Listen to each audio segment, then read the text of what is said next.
سب سے پہلے آپ کو بتائیں، حکومت نے انسانی سمگلنگ کی روک تھام اور تارکین وطن کی جانیں بچانے کے لیے سخت فیصلے کرنے کا فیصلہ کر لیا۔ وزیر اعظم نے واضح کر دیا، یونان کشتی حادثے پر چند روز میں متعلقہ وزراء کا اجلاس بلایا جائے گا۔ گزشتہ سال کشتی حادثے میں 260 سے زائد پاکستانیوں کی اموات کے تناظر میں کیے گئے اقدامات پر مزید فیصلے کرنے پڑے تو کریں گے۔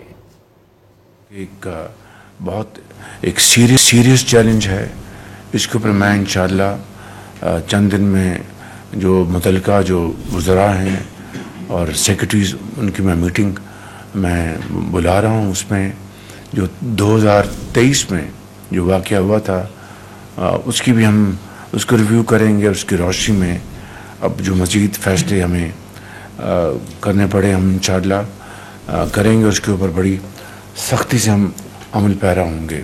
اسٹیٹ بینک نے پالیسی ریٹ کو مزید 2% کم کیا ہے، جو اب 22% سے گھٹ کے 13% پہ آ گیا ہے۔